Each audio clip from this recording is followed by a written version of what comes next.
ಜೋರಾಯ್ತು ನಿಗಮ ಮಂಡಳಿಯ ಕೆಂಡ. ಶಾಸಕರಾಯ್ತು, ಈಗ ಕಾರ್ಯಕರ್ತರ ನಿಗಮಕ್ಕೆ ಕಸರತ್ತು ನಡೀತಾ ಇದೆ. ನಿಗಮ ಮಂಡಳಿಗೆ ಶಾಸಕರನ್ನ ನೇಮಕ ಮಾಡಿದ್ದಾಯ್ತು, ಈಗ ಕಾರ್ಯಕರ್ತರ ನಿಗಮಕ್ಕೆ ಕಸರತ್ತು ಆರಂಭ ಆಗಿದೆ. ಡಿಸಿಎಂ ಡಿಕೆಶಿ ನಿವಾಸಕ್ಕೆ ಗೃಹ ಸಚಿವ ಪರಮೇಶ್ವರ್ ಅವರು ಬಂದಿದ್ದಾರೆ. ಸದಾಶಿವನಗರದ ಡಿಸಿಎಂ ಗೃಹ ಕಚೇರಿಯಲ್ಲಿ ಪರಮೇಶ್ವರ್ ಚರ್ಚೆ. ಡಿಕೆ ಶಿವಕುಮಾರ್ ಬಳಿ ಇದೆ ಕಾರ್ಯಕರ್ತರ ಅಂತಿಮ ಪಟ್ಟಿ. ಈಗಾಗಲೇ ಶಾಸಕರಿಗೆ ನಿಗಮ ಮಂಡಳಿಯ ಪಟ್ಟವನ್ನ ಕಟ್ಟಲಾಗಿದೆ, ಅಧ್ಯಕ್ಷ ಪಟ್ಟವನ್ನ. ಈಗ ಕಾರ್ಯಕರ್ತರಿಗೆ ಪಟ್ಟ ಕಟ್ಟಬೇಕು. ಅಂತಿಮವಾದಂತಹ ಲಿಸ್ಟ್ ಡಿಕೆ ಶಿವಕುಮಾರ್ ಅವರ ಬಳಿ ಇದೆ. ಈ ಹಿನ್ನೆಲೆ ಈಗ ಪರಮೇಶ್ವರ್ ಅವರು ಬಂದು ಭೇಟಿಯಾಗಿ ಮಾತುಕತೆ ನಡೆಸಿರುವಂತಹ ಫುಟೇಜ್ ಅನ್ನ ನೋಡ್ತಾ ಇದ್ದೇವೆ. ಇದು ಪರಮೇಶ್ವರ್ ಅವರು ಡಿಕೆ ಶಿವಕುಮಾರ್ ಅವರನ್ನ ಭೇಟಿಯಾಗಿ ಮಾತುಕತೆಯನ್ನ ನಡೆಸಿದ್ದಾರೆ. ಡಿಕೆ ಶಿವಕುಮಾರ್ ಅವರ ನಿವಾಸದಲ್ಲಿ ಹೊಸ ಬದಲಾವಣೆಯ ಅಂತಿಮ ಪಟ್ಟಿ ಈಗ ಡಿಕೆ ಶಿವಕುಮಾರ್ ಅವರ ಬಳಿ ಇದೆ. ಈಗಾಗಲೇ ಸಿದ್ಧಗೊಂಡಿರುವಂತಹ ಪಟ್ಟಿ ಬಗ್ಗೆ ಪರಮೇಶ್ವರ್ ಅವರಿಗೂ ಅಸಮಾಧಾನ ಇತ್ತು. ನಮ್ಮನ್ಯಾರೂ ಕೇಳಲಿಲ್ಲ ಅನ್ನುವಂತಹ ಅಸಮಾಧಾನವನ್ನ ಹೊರಹಾಕಿದ್ರು ಪರಮೇಶ್ವರ್ ಅವರು. ಅದರ ಬೆನ್ನಲ್ಲೇ ಈಗ ಅಂತಿಮ ಪಟ್ಟಿ ಡಿಕೆಶಿ ಅವರ ಕೈಯಲ್ಲಿದೆ. ಪರಮೇಶ್ವರ್ ಅವರು ಹೋಗಿ ಮಾತುಕತೆಯನ್ನ ನಡೆಸಿದ್ದಾರೆ. ನಿಗಮ ಮಂಡಳಿಗೆ ಕಾರ್ಯಕರ್ತರ ಅಂತಿಮ ಪಟ್ಟಿ ರೆಡಿ ಇರುವ ಹಿನ್ನೆಲೆಯಲ್ಲಿ ಮಾತುಕತೆ ಆಗಿದೆ. ಡಿಸಿಎಂ ನಿವಾಸಕ್ಕೆ ಭೇಟಿ ನೀಡಿ ಚರ್ಚೆಯನ್ನ ನಡೆಸಿದ್ದಾರೆ ಪರಮೇಶ್ವರ್ ಅವರು. ಅಧಿಕೃತ ಘೋಷಣೆಗೂ ಮುನ್ನ ಇನ್ನೇನು ಕಾರ್ಯಕರ್ತರ ಪಟ್ಟಿಯನ್ನ ಘೋಷಣೆ ಮಾಡಬೇಕು. ಅಧಿಕೃತ ಘೋಷಣೆಗೂ ಮುನ್ನ ಪರಮೇಶ್ವರ್ ಅವರು ಡಿಕೆ ಶಿವಕುಮಾರ್ ಅವರನ್ನ ಭೇಟಿಯಾಗಿದ್ದಾರೆ. ಕಾರ್ಯಕರ್ತರಿಗೂ ಮಾಡ್ತೀವಿ ಅಂತ ಹೇಳಿದಾರಲ್ಲ, ಮಾಡ್ತಾರೆ. ಕಾರ್ಯಕರ್ತರು ಕೂಡ ಆದಷ್ಟು ಶೀಘ್ರವಾಗಿ ಮಾಡ್ತೀವಿ ಅಂತ ಹೇಳ್ತಾ ಇದ್ದಾರೆ, ಮಾಡ್ತಾರೆ. ಸಚಿವರದ್ದು ಬೇಸರ ಇದೆ ಸರ್. ಒಂದ್ ಕಡೆ ಸುಬ್ಬಾರೆಡ್ಡಿ ಬಾಗೇಪಲ್ಲಿ ಶಾಸಕರು ನನಗೆ ಬೇಡ ಅಂತ ಹೇಳಿ ಪತ್ರ ಬರೆದಿದ್ದಾರೆ. ಬೇಕಾದ್ರೆ ರಾಜೀನಾಮೆ ತಗೋಬಿಡಿ, ನಿಗಮವನ್ನು ನೇಮಿಸಬೇಡಿ ಅಂತ ಹೇಳಿ ಸಿಎಂಗೆ. ಏನು ಗೊತ್ತಿಲ್ಲ, ಆ ಬೆಳವಣಿಗೆ ಎಲ್ಲ ನನಗೇನು ಗೊತ್ತಿಲ್ಲ. ಈಗ ಹೈಕಮಾಂಡ್ನ ಅನುಮತಿ ತಗೊಂಡು ಚರ್ಚೆ ಮಾಡಿ ಅಧ್ಯಕ್ಷರು ಮತ್ತು ಮುಖ್ಯಮಂತ್ರಿಗಳು ಮಾಡಿದ್ದಾರೆ. ಈಗ ಯಾರು ಅಕ್ಸೆಪ್ಟ್ ಮಾಡ್ತಾರೆ, ಯಾರು ಅಕ್ಸೆಪ್ಟ್ ಮಾಡೋದಿಲ್ಲ ಗೊತ್ತಿಲ್ಲ ನನಗೆ. ಅವರು ಅಧಿಕೃತವಾಗಿ ಪ್ರಕಟಣೆ ಮಾಡಿದ್ದಾರೆ, ಮಾಡ್ತಾರೆ. ಇನ್ನು ನಿಗಮ ಮಂಡಳಿ ನೇಮಕ ಕಾಂಗ್ರೆಸ್ನಲ್ಲಿ ಭುಗಿಲೆದ್ದ ಆಕ್ರೋಶ.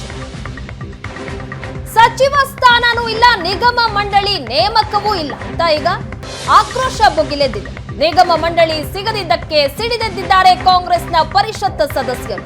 ನಮಗ್ ಸಚಿವ ಸ್ಥಾನನೂ ಇಲ್ಲ, ನಿಗಮ ಮಂಡಳಿಯ ನೇಮಕವೂ ಇಲ್ಲ ಅಂತ ಸಿಡಿದೆದ್ದಿದ್ದಾರೆ ಕಾಂಗ್ರೆಸ್ನ ಪರಿಷತ್ ಸದಸ್ಯರು. ಅಧಿಕಾರವೂ ಇಲ್ಲ, ಅನುದಾನವೂ ಸಿಗ್ತಾ ಇಲ್ಲ ಅಂತ ಆಕ್ರೋಶ.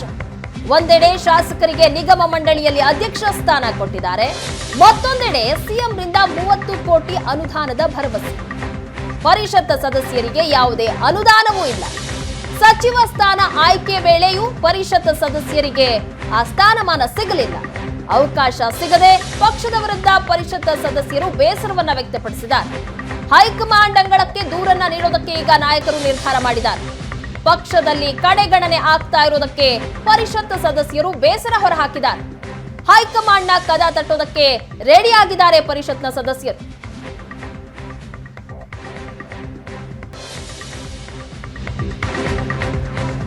ಇನ್ನು ಹೈಕಮಾಂಡ್ಗೆ ಸೆಡ್ಡು ಹೊಡೆದ್ರ ಸಿಎಂ ಸಿದ್ದರಾಮಯ್ಯ. ದೆಹಲಿಯಿಂದ ಬಂದಂತಹ ಕಾರ್ಯಕರ್ತರ ಪಟ್ಟಿಗೆ ಸಿಎಂ ಸರ್ಜರಿ ಮಾಡಿದ್ದಾರೆ. 34 ಕಾರ್ಯಕರ್ತರಿಗೆ ನಿಗಮ ಮಂಡಳಿ ಹಂಚಿಕೆಗೆ ನಿರ್ಧಾರ ಮಾಡಲಾಗಿದೆ. ದೆಹಲಿಯಿಂದ ಈಗಾಗಲೇ ಕಾರ್ಯಕರ್ತರ ಪಟ್ಟಿ ಬಂದಿದೆ, ಅದರ ಸರ್ಜರಿ ಆಗಿದೆ ಸಿಎಂ ಇಂದ. ದೆಹಲಿಯಿಂದ ಬಂದಂತಹ ಪಟ್ಟಿಯನ್ನ ಹಾಗಾದ್ರೆ ಸಿಎಂ ಬದಲಾಯಿಸಿದ್ರ?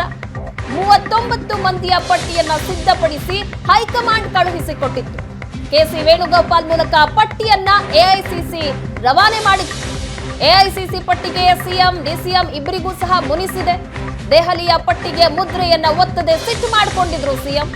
39ರ ಪೈಕಿ 7 ಮಂದಿಗೆ ಕೋಕ್ ಕೊಟ್ಟು ಹೊಸ ಪಟ್ಟಿಯನ್ನ ಸಿದ್ಧ ಮಾಡಿದ್ದಾರೆ. ಹೊಸದಾಗಿ ಇಬ್ಬರನ್ನ ಸೇರಿಸಿ 34 ಮಂದಿಗೆ ಅವಕಾಶ ಕೊಡೋದಕ್ಕೆ ನಿರ್ಧಾರ ಮಾಡಿದ್ದಾರೆ. ಮೈಸೂರಿನ ಸಿ ನರೇಂದ್ರಗೆ ನಿಗಮ ಮಂಡಳಿಯಿಂದ ಕೋಕ್. ಇನ್ನು ವೇಣುಗೋಪಾಲ್ ಅವರು ಸಿದ್ಧಪಡಿಸಿದಂತಹ ಪಟ್ಟಿಗೆ ರಾಜ್ಯದಲ್ಲಿ ಈ ರೀತಿ ಸರ್ಜರಿ ಆಗಿದೆ. ಪಟ್ಟು ಹಿಡಿದು ಬದಲಾವಣೆಯನ್ನ ಮಾಡಿದ್ದಾರೆ ಸಿಎಂ ಹಾಗೆ ಡಿಸಿಎಂ. ಯಾವುದೇ ಕ್ಷಣದಲ್ಲಿ ಕಾರ್ಯಕರ್ತರ ಪಟ್ಟಿ ಬಿಡುಗಡೆ ಆಗುವ ಸಾಧ್ಯತೆ ಇದೆ. ಹೈಕಮಾಂಡ್ ನಿಂದ ಬಂದಂತಹ ಪಟ್ಟಿಯನ್ನ ನೋಡಿ ಸಿಟ್ಟಾದ್ರು, ಗರಂ ಆದ್ರು ಸಿದ್ದರಾಮಯ್ಯ ಅವರು. ಹಾಗಾಗಿ ಪಟ್ಟಿಯನ್ನ ಬದಲಾವಣೆ ಮಾಡಿದ್ದಾರೆ. ಈ ಬಗ್ಗೆ ಹೆಚ್ಚಿನ ಡೀಟೇಲ್ಸ್ ಕೊಡ್ತಾರೆ ನಮ್ಮ ಪ್ರತಿನಿಧಿ ಮಾರುತೇಶ್ ನೇರ ಸಂಪರ್ಕದಲ್ಲಿ ಜಾಯ್ನ್ ಆಗಿದ್ದಾರೆ. ಮಾರುತೇಶ್, ನಿಗಮ ಮಂಡಳಿಗೆ ಕಾರ್ಯಕರ್ತರ ಪಟ್ಟಿ ಫೈನಲ್ ಆಗಿದೆ. ಈಗ ಡಿಸಿಎಂ ಅವರ ಬಳಿಯಲ್ಲಿ ಆ ಫೈನಲ್ ಲಿಸ್ಟ್ ಇದೆ. ಈ ಸಂದರ್ಭದಲ್ಲಿ ಪರಮೇಶ್ವರ್ ಅವರು ಭೇಟಿಯಾಗಿ ಮಾತನಾಡಿರುವಂತದ್ದು ಕುತೂಹಲಕ್ಕೆ ಕಾರಣ ಆಗಿದೆ. ಏನ್ ಚರ್ಚೆ ಆಗಿದೆ ಈ ಹಂತದಲ್ಲಿ ಪರಮೇಶ್ವರ್ ಹಾಗೆ ಡಿಸಿಎಂ ಅವರ ನಡುವೆ ಅಂತ? ಪ್ರಗತಿ, ಈಗ ಕಾರ್ಯಕರ್ತರ ಅಂತಿಮ ಪಟ್ಟಿಯನ್ನ ನಿಗಮ ಮಂಡಳಿಗೆ ಅಂತಿಮಗೊಳಿಸುವಂತ ವಿಚಾರದಲ್ಲಿ ರಾಜ್ಯ ಸಚಿವರುಗಳಲ್ಲೂ ಕೂಡ ಜಟಾಪಟಿ ಇದೆ ಮತ್ತು ರಾಜ್ಯ ನಾಯಕರು, ರಾಷ್ಟ್ರ ನಾಯಕರ ನಡುವೆ ಕೂಡ ಹಲವು ಭಿನ್ನಾಭಿಪ್ರಾಯಗಳು ಮೂಡಿದ್ವು. ಸೊ ಆ ಕಾರಣಕ್ಕಾಗಿ ಪರಮೇಶ್ವರ್ ಅವರು ಸ್ವತಃ ಹೇಳಿದ್ರು, AICC ಜನರಲ್ ಸೆಕ್ರೆಟರಿ ಅವರೇ ಇದರಲ್ಲಿ ಇಂಟರ್ಫಿಯರ್ ಆಗಿ ಮಾಡ್ತಾ ಇದ್ದಾರೆ, ಹಾಗಾಗಿ ಸಮಸ್ಯೆಗಳಾಗಿದ್ದಾವೆ, ವಿಳಂಬವೂ ಆಗಿದ್ದಾವೆ ಅನ್ನುವಂಥ ಮಾತನ್ನು ಹೇಳಿದ್ರು. ಸೊ ಈಗ ನಿನ್ನೆ ಮುಖ್ಯಮಂತ್ರಿಗಳು ಈ ಪಟ್ಟಿಯನ್ನು ಪರಿಶೀಲಿಸಿ, ಅಂದರೆ AICC ಇಂದ ಬಂದಿದ್ದಂಥ 39 ಕಾರ್ಯಕರ್ತರ ನಿಗಮ ಮಂಡಳಿಯ ಅಂತಿಮ ಪಟ್ಟಿ ಏನಿತ್ತು, ಆ ಪಟ್ಟಿಯಲ್ಲಿ ಒಂದಷ್ಟು ಬದಲಾವಣೆ ಮಾಡಿ ಅದನ್ನ ಈಗ ಫೈನಲ್ಗೊಳಿಸಿದ್ದಾರೆ. ಅದರಲ್ಲಿ 34 ಮಂದಿಗೆ ಅವಕಾಶವನ್ನ ಮಾಡಿಕೊಡ್ಲಾಗಿದೆ. ಅಂದ್ರೆ 7 ಜನರ ಹೆಸರನ್ನ ತೆಗೆದು ಇಬ್ಬರನ್ನ ಅದಕ್ಕೆ ಸೇರಿಸಿ ಒಟ್ಟು 34 ಅಂತಿಮಗೊಳಿಸಿದ್ದಾರೆ. ಆ ಅಂತಿಮ ಪಟ್ಟಿ ಈಗ DK ಶಿವಕುಮಾರ್ ಅವರ ಬಳಿ ಇದೆ. ಈಗ CM ಮತ್ತೆ DCM ಒಂದು ಚರ್ಚೆಯನ್ನ ನಡೆಸಿದ ಬಳಿಕ ಈ ಅಧಿಕೃತವಾಗಿ ಅಧಿಸೂಚನೆ ಆಗಬಹುದಾದಂತಹ ಸಾಧ್ಯತೆಗಳಿದಾವೆ. ಇದರ ನಡುವೆ ಇವತ್ತು ಪರಮೇಶ್ವರ್ ಅವರು ಕೂಡ ಬೆಳಗ್ಗೆ DCM ಅವರನ್ನ ಭೇಟಿಯಾಗಿದ್ದಾರೆ. ಯಾಕಂದ್ರೆ ಅವರು ಕೂಡ ಹೇಳಿದ್ರು, ನಾವು ಕೂಡ ನಮ್ಮ ಕ್ಷೇತ್ರದಲ್ಲಿರುವಂತಹ ಕಾರ್ಯಕರ್ತರ ಹೆಸರುಗಳನ್ನ ಕೊಟ್ಟಿದ್ದೀವಿ, ಹೈಕಮಾಂಡ್ ಮಧ್ಯಪ್ರವೇಶ ಆಗಿರೋದ್ರಿಂದ ಯಾವ್ದಾಗುತ್ತೆ ಯಾವ್ದಾಗಲ್ಲ ಅನ್ನೋದು ನಮಗೂ ಕೂಡ ಗೊತ್ತಿಲ್ಲ ಅನ್ನುವಂಥ ಮಾತನ್ನು ಹೇಳಿದ್ರು.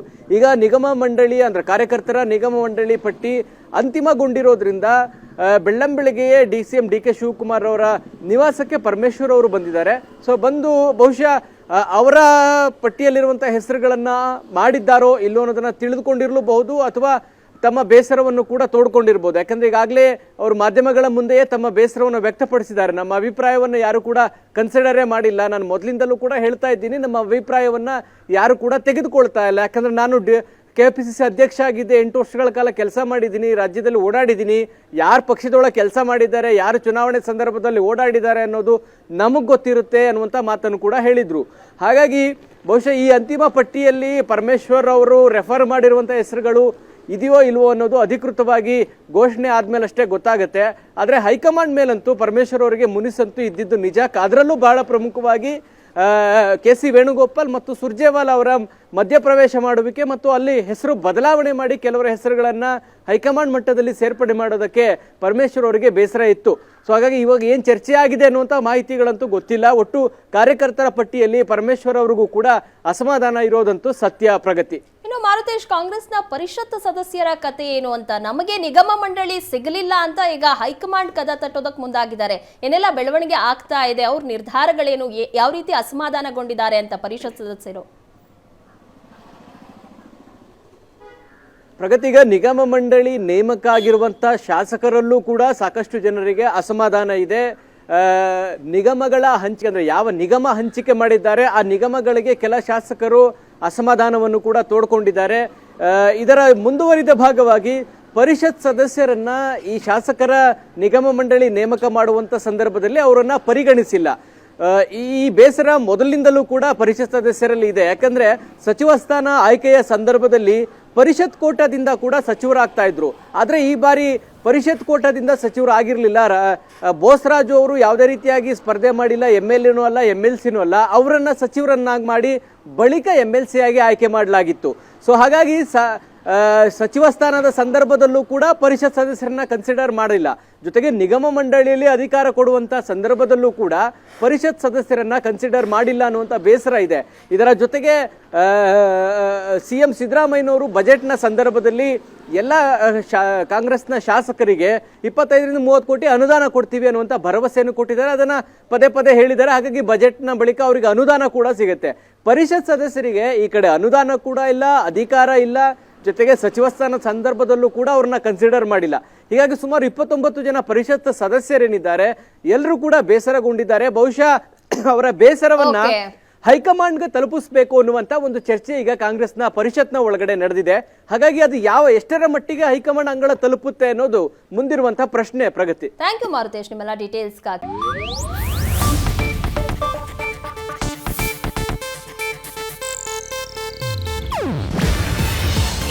ಏಷ್ಯಾನೆಟ್ ನ್ಯೂಸ್ ನೆಟ್ವರ್ಕ್ ಪ್ರಸ್ತುತಿ.